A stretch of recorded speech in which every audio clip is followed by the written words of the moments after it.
I cannot believe this. Toyota model receives a name change, switching from the bZ4X to just the Toyota bZ.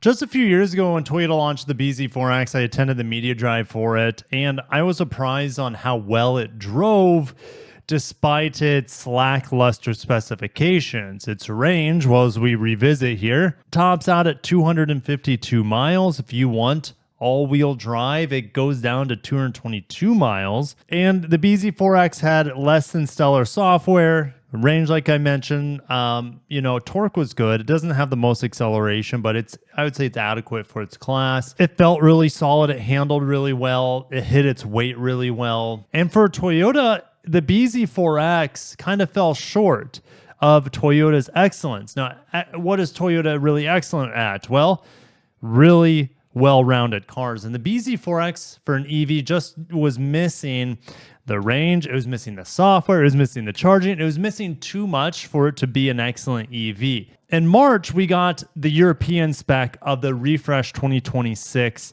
bZ4X, and it looks a lot better. But I'm like, man, the wheel arches, they kept the black cladded wheel arches. Guys, I'm happy to bring this to you, and I will be driving this vehicle in just a couple weeks from now, or technically less.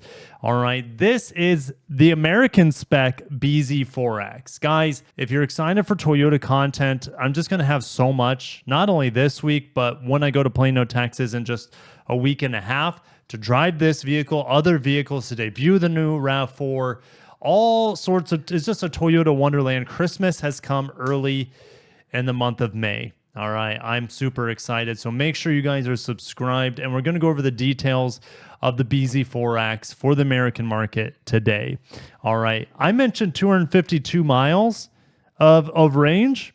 Now it's up to 314 miles of range. They've confirmed it's over 25% more range than the previous model. This is a huge win to crack that 300-mile range threshold. Now, the front-wheel drive bZ4X still to this day is one of the most efficient EVs I've ever tested. In town, I was getting 4.5 miles per kilowatt hour. That's extraordinarily efficient for an EV like this. For a midsize, or you could say a compact. Subcompacts can get more efficient, but they're not as powerful. They don't have as much range typically. All right, anyways. It does have the NACS charging standard. So you'll be able to not only get better range on the bZ4X now, you get access to the Tesla supercharging network, which is a game changer. All right. You also have the convenience of plug-in charge capability. All right. So you just plug in your vehicle, it charges, and it builds you electronically.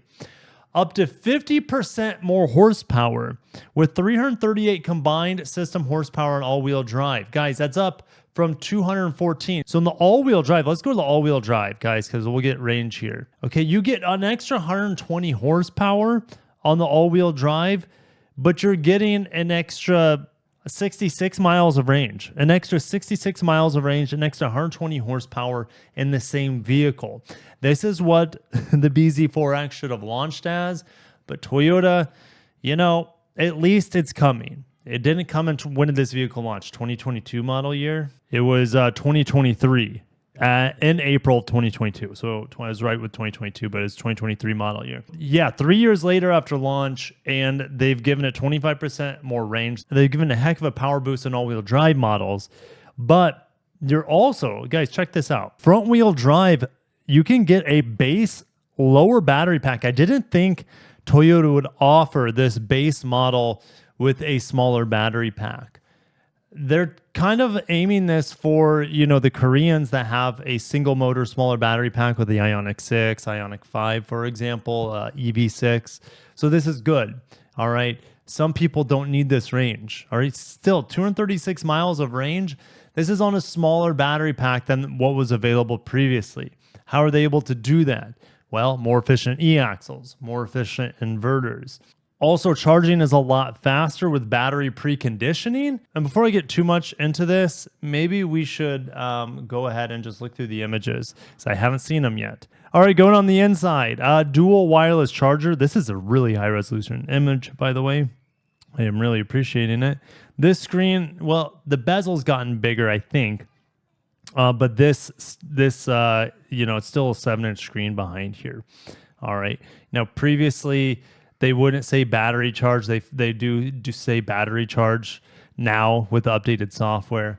Guys, do you think this looks better with the paint matched wheel arches? It still looks a little funny because it wasn't designed to have paint matched wheel arches, but it still looks way better than it did with the glossy black wheel arches. Huge improvement on the front too, with the updated hammerhead design.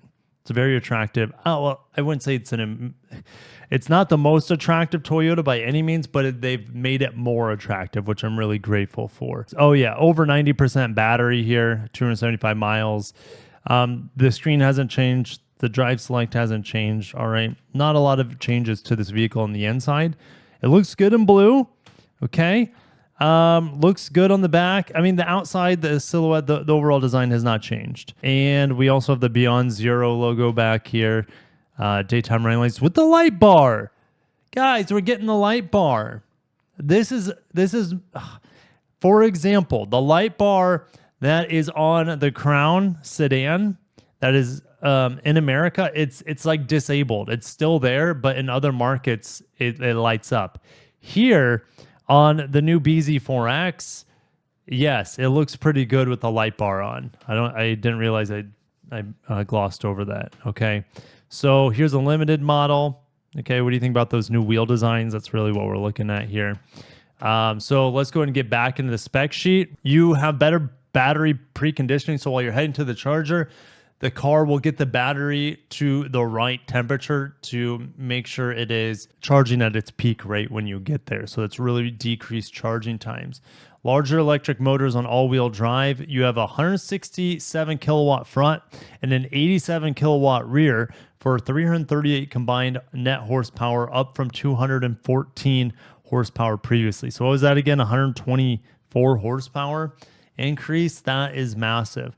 Front wheel drive motor size increase to 167. It was previously 150 kilowatts. So now 221 combined horsepower on the front wheel drive models. I guess I could have kept reading, up from 201. Restyled exterior with front end design changes to fascia and lighting with newly available color matched over fenders. They are not standard. So as we go back to the European spec, this is standard still. Okay. But this limited model, I think that's what we were looking at today. And this here, I didn't zoom in. This has the glossy black wheel arches still. All right, so keep that in mind as we go to the limited model here. I believe this is the limited. What? Computer.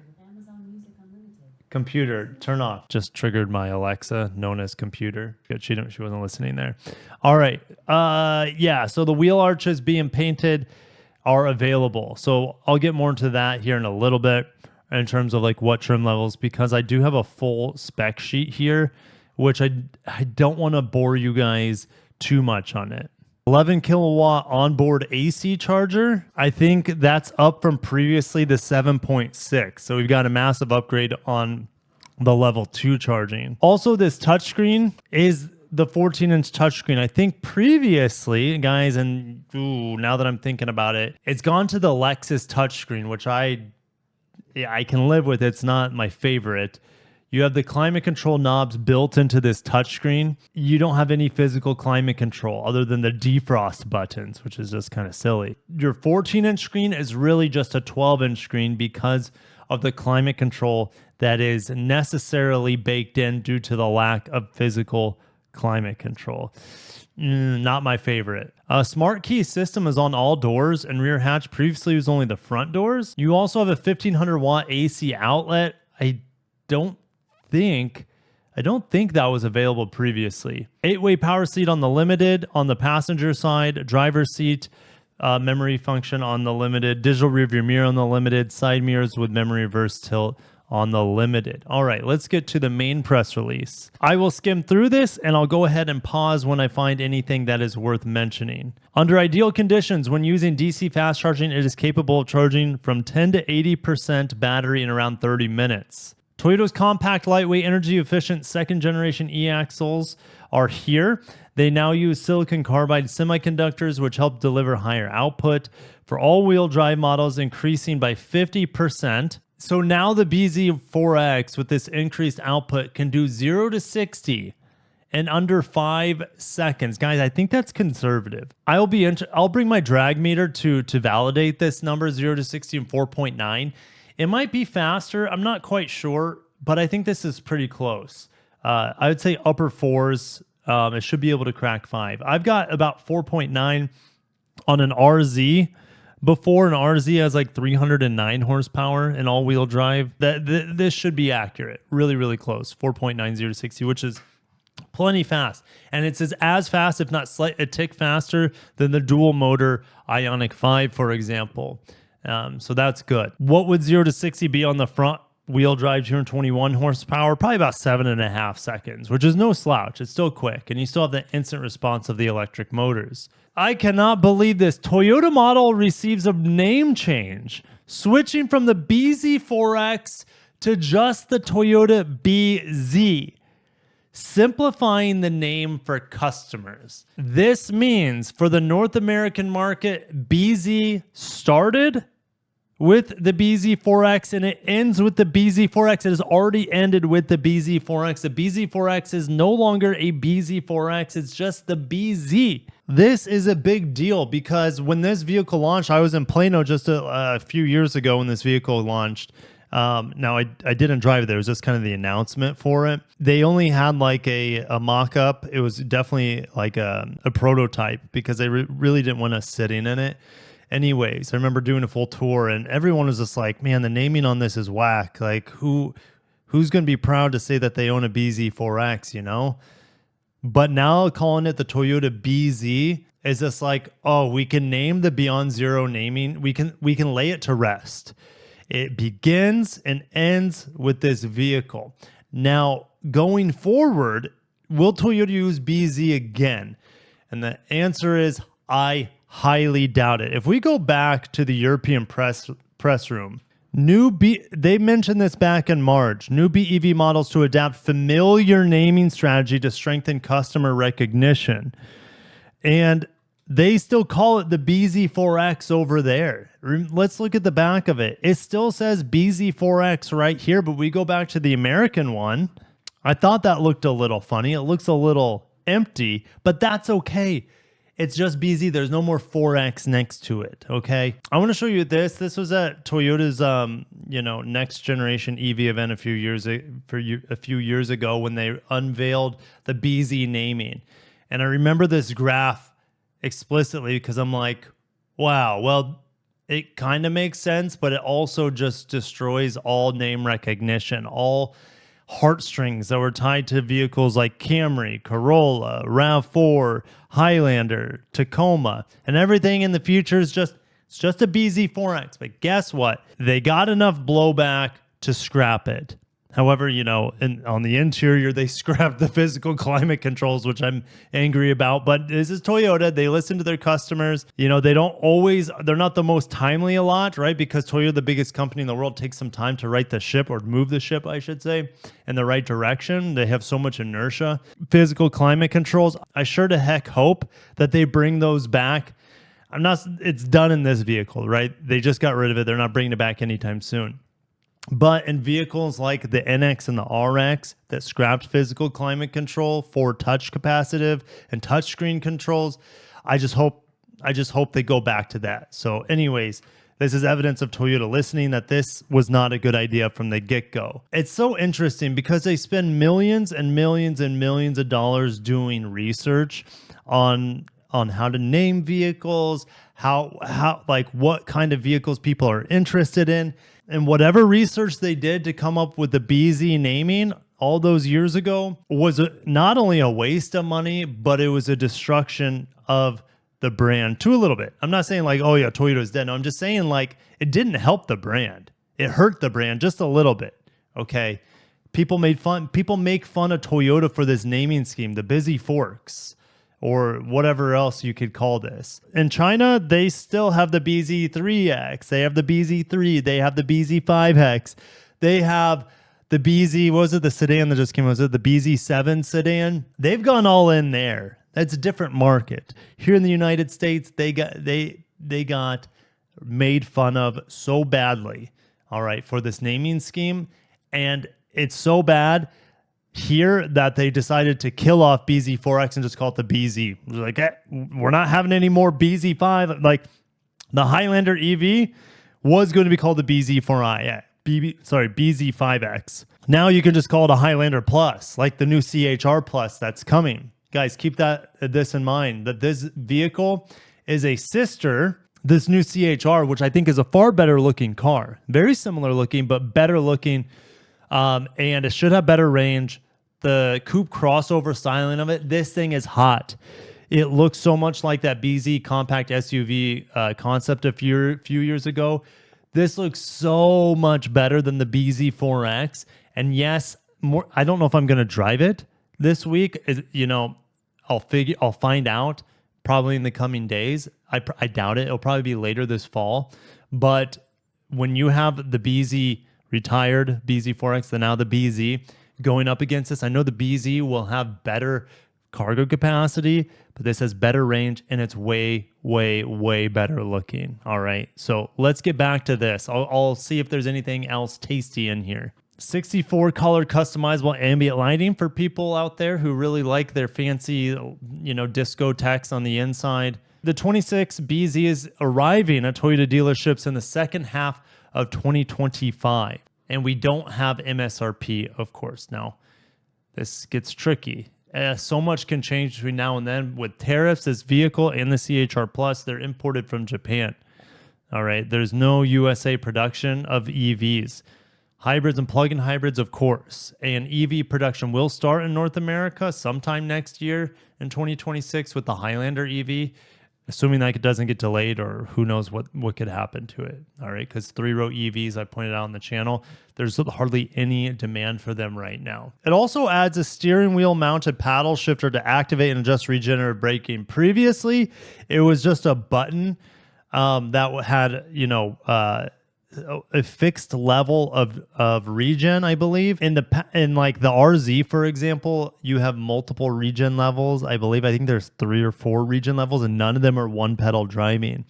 Still, we have no one pedal driving on this vehicle or any TNGA EV that I'm aware of. Over in China, where they have kind of a different ecosystem of EVs over there, I wouldn't be surprised if they have one pedal driving.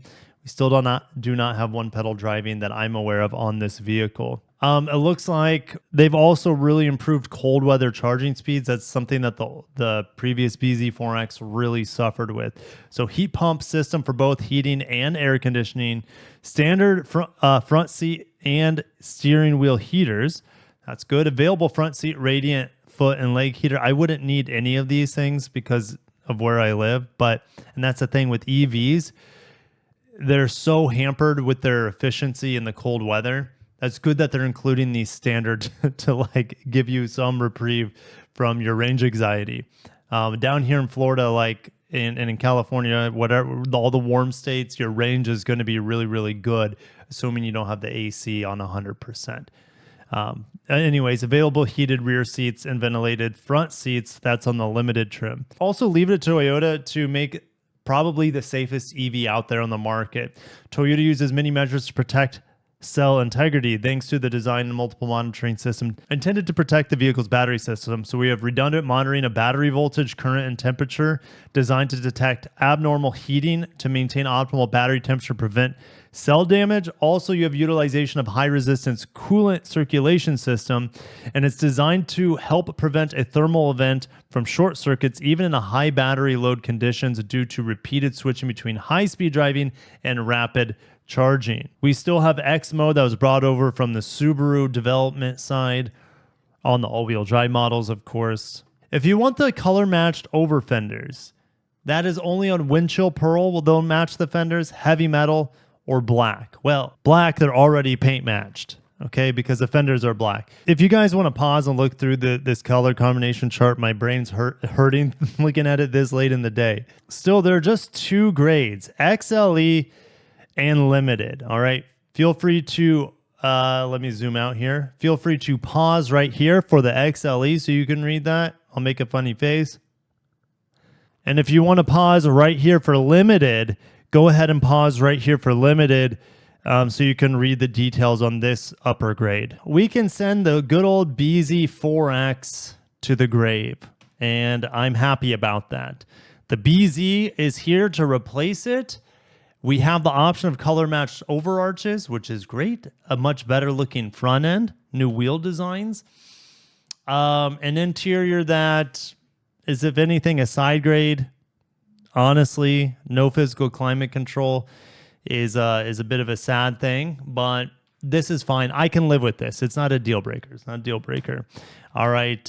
We have an extra 124 horsepower in the all-wheel drive models. This thing is going to be fast. You have NACS charging. Even the front-wheel drive models, we have up to 313 miles of range. Let me double check. 314 miles of range on the front-wheel drive models.